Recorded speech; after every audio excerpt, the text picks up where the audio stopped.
Hello and welcome to my channel. Rhino here. Today we're looking at a video on the JUCE channel. I never have figured out what their channel name is supposed to be. It's spelled JUCE, so I assume it's an acronym or something, but they don't say what it is anywhere that I've checked, so I'm gonna have to make one up for them. Jesus is undoubtedly the clitoris expert. There, that's what it stands for now. You're welcome. Like and subscribe. So, this video asks the question, are there contradictions in the Bible? To which the answer is obviously and undeniably yes. In 1 Kings 4:26, we learn that Solomon had 40,000 stalls of horses for his chariots and 12,000 horsemen. But in 2 Chronicles 9:25, we learn that Solomon had only 4,000 stalls for horses and 12,000 horsemen. Now, this is very obviously a case of a scribe or someone very early in the copying process simply writing down the wrong number and then their version becoming the most widely distributed version, and this contradiction doesn't have any impact whatsoever on anything of import, but it is just a flat-out contradiction. No amount of context or looking at it from different perspectives or the usual shenanigans that apologists use to ignore contradictions can fix it. So now that we've definitively answered their question, let's see how they answer it.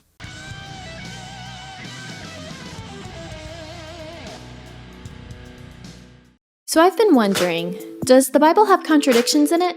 And can we trust the Bible if it does? Well, trust for the Bible is not an all or nothing thing. I mean, I know for a lot of Christians it is. It's the Word of God, so the whole thing has to be completely trustworthy. But anyone who puts a tiny bit of thought into it will see that that's just not the case.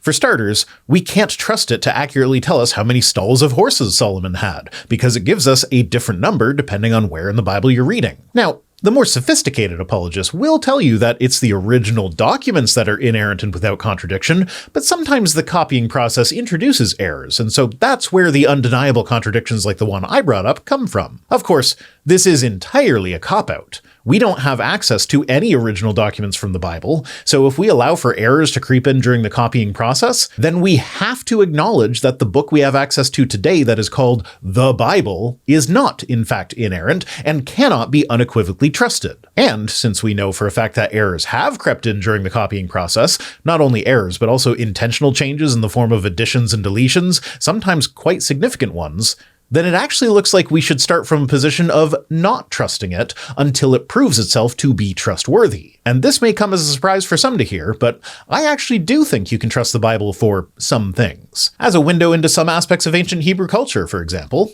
But that is not generally what is meant by the question of whether or not it can be trusted, so I don't think that these people would agree with that. Well, first we have to ask, what is a contradiction? Put simply, a contradiction is when two different statements can't be true at the same time. Yes. And to give a more meaningful example of a contradiction than just how many horses King Solomon had, let's look at Peter's denial of Jesus. Peter denied Jesus 3 times, and this denial is recorded in all 4 of the Gospels. His first denial is universally agreed to be directed at a servant girl, so great, they're in agreement. But his second denial is where it starts to fall apart. Mark says it's the same servant girl. Matthew explicitly says that it's a different servant girl. Luke says it is someone else and identifies the someone else as a man. And John has him denying Jesus to a nebulous they, presumably servants of the high priest, but never actually specified. For his third denial, Mark and Matthew directed at a group called the bystanders. Luke says it is another, while also identifying this person as a man. And John says it is one of the servants, who is a relative of the guy whose ear Peter cut off earlier. There is no good way to reconcile this, and the attempted reconciliation is just hilariously bad. It involves pointing out that when Jesus said Peter would deny him 3 times, he didn't say it would be only 3 times, so we can assume that he meant 3 or more, despite him not saying that, and so when you play with the various accounts, you can match enough of the denials up to get the total number of denials down to 6, and we have another mini contradiction to support this. Matthew, Luke, and John have Jesus predict that Peter will betray him 3 times before the rooster crows, while Mark says that he will deny him 3 times before the rooster crows twice. So clearly 3 happened before the first crow, and another 3 happened before the second. Never mind that that's not actually what any of the texts say, but if we pretend that it says something that it's not actually saying, then we can make the contradictions go away. This is actually a pretty common tactic with most contradictions. If we assume that the Bible is inerrant and all the books in it are in perfect agreement, then we can invent details that it never mentions in order to make apparent contradictions disappear. But if it's the perfect word of God, then why the need to invent details in order to account for imperfections? Was God incapable of including those details in the first place? Like, the women at the tomb. It's 2 Marys and Salome in Mark, it's just the 2 Marys in Matthew, it's the 2 Marys and Joanna in Luke, and it's just Mary in John. But none of the books state that the named women were the only ones present, so maybe, in the actual event, it was the 2 Marys, Joanna, and Salome. But for whatever reason, each book chose to leave some of the women out of the story. Sure, that is possible. None of the books say that there for sure weren't any other women present, but it seems like an all-knowing God could have inspired his various authors to at least add "among others" to the end of the list of women to make their presence explicit in each account. And that's really the issue with a lot of these contradictions. It's not that extra made-up details can't possibly harmonize them, it's that the details required in order to harmonize them have to be made up. I'm sorry for thinking that a tri-omni God would be a better author than he apparently is. And we all know that the Bible is full of statements, so isn't it ripe for contradictions? Indeed it is.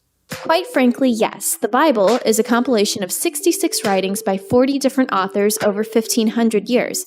Well, the total number of books in the Bible changes depending on what denomination we're talking about, and the number of authors is at least 40. Usually people who use the 40 authors number consider the Pentateuch to have been written by one person, Moses. But modern scholarship holds that there were at least 4 sources for the Pentateuch, each of which may have involved multiple authors. So 40 is a low estimate. It's weird how, in videos talking about how the Bible is actually inerrant and perfectly trustworthy, these organizations will often point out how many books they think are in the Bible and how many authors there were of those books, which are both things that will lead to disagreement among different people who all consider themselves to be Christian. Can we really say that the Bible is inerrant when Christians can't even agree on what the Bible is?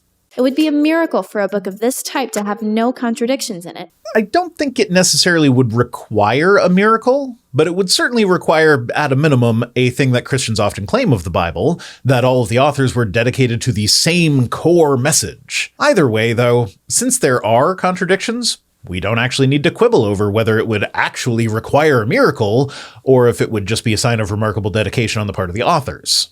However, there are a couple of things to keep in mind. First, not every 2 statements that say something different are contradictions. Sometimes they're just differences. Does anyone say that they are? "I want ice cream" is a different statement from "I got a new pair of glasses." Would anyone claim that these 2 statements are contradictory, or would they just recognize that they are unrelated? In this case, they're actually both true. Or is this the moment when you start preparing your audience for the invented details that harmonize the accounts? Yeah, one book says that Judas hanged himself after throwing the blood money back into the temple, and another book says that he used the blood money himself to buy a field and then fell and burst open in the middle, but that clearly means that he threw the money into the temple, then the priests used that money to buy the field, but it counts as him buying the field himself because it was his money, and then he hanged himself in that field, his corpse got bloated, and when the rope snapped, his corpse exploded on impact. Did you see how many details had to get added into that story in order to harmonize the 2 accounts? These 2 accounts are 2 different statements, yes, and if we are very generous, we can say that all of these added details actually do make sense and do harmonize the accounts. But you had to add the details in order to get rid of a very obvious contradiction. If the Bible were actually written by God, I would expect that those of us looking for contradictions would have to be the ones twisting things to look contradictory, but the twisting comes with the harmonizations instead. Also, this just occurred to me while scripting this video, but I have always read his death in Acts as being him tripping, falling, and getting disemboweled by some sharp rocks or something. And as apologetics websites like Answers in Genesis are fond of reminding us, this isn't something that normally happens from a fall, even bad ones. But what if it was actually meant as divine retribution? God kills people for all kinds of reasons, even in the New Testament, as is made clear by the story of Ananias and Sapphira. Surely, given how much blame gets placed on Judas for doing the thing that God predetermined he would do, it makes a certain amount of sense for God to want to kill the guy responsible for having his son executed. So why would God not just make him fall down and explode? Honestly, that makes a lot more sense, and is more consistent not only with the God of the Bible, but with the God seen in the book of Acts. It is both the book of Acts where Judas explodes, and where God kills Ananias and Sapphira for lying about how much of their money they gave to the church. Now, to be fair, I also have to invent details of the story in order to make that fit in, but at least the details I'm inventing are consistent with the rest of the story as told in Acts. I don't have to pretend like priests buying a field actually count as Judas buying that field in order to harmonize it. It just makes sense that God would be doling out some divine retribution for the guy about whom the Bible says it would be better for him to never have been born. For instance, let's say you went to dinner and a movie with a friend. And later that night, your grandma calls and asks, "What did you do tonight?" And you say, "We went to the movies, Granny," but your friend says, "We ate dinner at Chuck E. Cheese."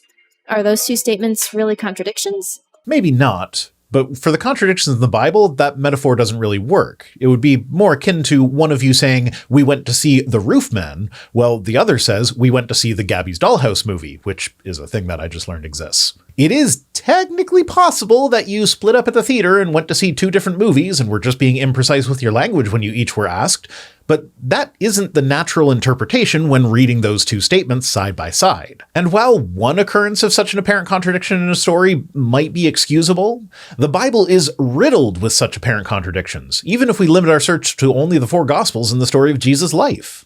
No, both of those things are true in the same way there are many statements like this in the Bible. So there may be differences in the Bible that aren't necessarily contradictions. Second, context is everything. Yeah, and in my experience, the context usually make the contradictions way worse. Two statements may seem like they are contradictions until you dig deeper into the surrounding context of the passage in order to more thoroughly understand what those statements are really saying. I think at this point, I'll tell you my favorite example of an apologist trying to use context to make a problem with the Bible go away is when Mike Winger was trying to say that the Bible does not condone sex slavery when it has Moses commanding the Israelite army to take the young women of the city they're invading for themselves. Because as he reads more of the context, not only does it make matters worse, but he gets confused. The passage he initially discusses, Numbers 31, 17 through 18, is talking about the time God commanded Israel to genocide the Midianites. And when he attempts to give context that he thought would make that genocide okay, he jumped to Numbers 25 and then got confused because Numbers 25 was talking about the Moabites. So he apologized for mistakenly saying Midianites earlier in the video, and then continued on without realizing that this was actually a completely different genocide that was being commanded by God. Ugh. And I couldn't tell you how many Christians I've had in my comment section that use context as a thought-stopping technique. Almost never do they actually attempt to provide the context that they seem to think is missing. They just seem happy enough with the general idea that there is context that makes it better, and if my presentation of it made it look bad, then I just must have omitted that context. But I have regularly gone out of my way to give oodles more context than any apologist dealing with these difficult Bible passages, because at the end of the day, I don't want people to believe what I'm saying through dishonesty and trickery. I want people to believe what I'm saying because I am saying true things. And the Bible does not need the help of dishonesty and trickery in order to make it look bad. And finally, it is important to understand that even if there are actual contradictions in the Bible, that doesn't mean that Christianity is false. No, I suppose it doesn't. I mean, after all, there are many Christians who are perfectly comfortable accepting that the Bible is not a perfect book. I'm even good friends with a few of them, but I won't pretend to understand that stance. In my view, an all-powerful God who wants everyone to believe in him would be capable of writing a book that doesn't even have the appearance of contradictions, so it just seems somewhat inconsistent to me. But my not understanding it doesn't mean that such people do not exist. If a book about George Washington contains some inaccuracies, would you therefore say that those contradictions disprove the fact that George Washington was the first president of the United States? If this book was literally the only evidence in existence of such a man being the first president of the United States, then maybe, yeah. When an account proves itself to be untrustworthy, then we can no longer trust that account for details that are not corroborated elsewhere. Of course not. Small contradictions wouldn't deny the truthfulness of the big picture that the Bible is trying to tell us. But again, though, there is no evidence for this big picture that is external to the Bible. So all we have to go on here is a book that is riddled with contradictions and errors. Why should we trust it for the big picture when we can't trust it for the small details? The Bible. A book with one non-contradicting central theme detailing where we came from, where we are going to end up, and how we get there. I'm sorry, did you just say that the central theme is non-contradicting? There's a completely different central theme in the Old Testament than there is in the New Testament, and arguably there's a different central theme to each book of the Old Testament as well. Hell, not even the New Testament has a consistent central theme. I know Christians like to pretend that Jesus is the central theme to the whole Bible, but there are entire books dedicated to boring shit like just listing the kings of Israel. What's Jesus got to do with that? A book that contains hundreds of historical prophecies, many of which have already been fulfilled with 100% accuracy. The only prophecies that I am aware of that were fulfilled are the ones where the book covering the fulfillment was written well after the supposed events that fulfilled them. But hey, it's time to play one of my favorite games. Pull up the list of over 300 fulfilled prophecies of Jesus, use a random number generator to pick one, and see how they did. Okay. I got 90 on the random number generator, and prophecy number 90 is Psalm 27:12, which predicts that Jesus will be accused by false witnesses and is fulfilled in Matthew 26:60-61 and Mark 14:57-58. Psalm 27:12 says, "Give me not up to the will of my adversaries, for false witnesses have risen against me, and they breathe out violence." So now let's examine this against what are most definitely my 6 criteria for evaluating prophecies and totally not Apologia's. In order to count as a prophecy, it must be made clearly and demonstrably prior to the events predicted. It must be intended to be a prediction. It must be a non-mundane claim. It must be answerable by a single, clear, verifiable occurrence. It must not be open to interpretation, and it must be something that people are not actively attempting to fulfill. This one has a couple of issues. Firstly, it is not clear that it was actually intended to be a prophecy. It's just a psalm of David from when David was in exile, with false witnesses accusing him of stuff. It is also a rather mundane claim. False witnesses aren't exactly an uncommon occurrence after all. It is also not answerable by a single, clear, verifiable occurrence, as if it were actually supposed to be a prophecy, literally anyone who has ever had someone lie about them in court would fulfill it.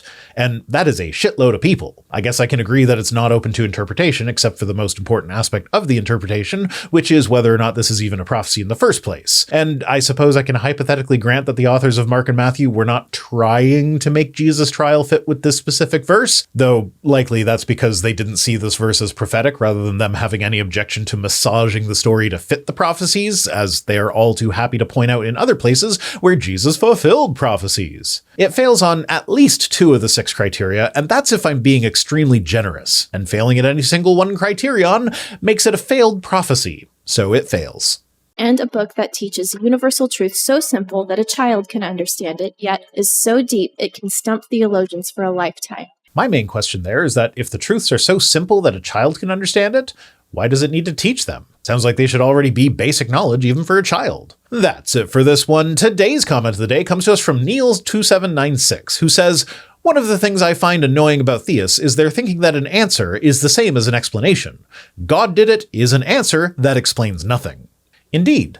My favorite version of this is the skeptical theism response to the problem of evil. If you're unfamiliar, it's basically the idea that we shouldn't expect to understand God's reasons for allowing evil. It's mysterious ways, dressed up in philosophical jargon to make it sound less like the complete dismissal of the problem that it actually is. Thanks for watching. I'll be back next Friday with more, but if you need to get your Rhino fix in before then, I live stream with Cirrus every Wednesday, 8:30 Eastern on my other channel, The Watering Hole. Thanks to Piper for being my editor, and special thanks as always to my patrons, who are the contexts that are ignored by the Apologists that is my channel. If you'd like me to ignore you, you can join us on Patreon for as little as $1 per week over at patreon.com/ViceRhino, or by supporting the channel in one of the other methods that can be found at links.vicerhino.com, which is also where you'll find links to my other projects. If for whatever reason you want to send me stuff, my P.O. Box address is in the description. See you next time.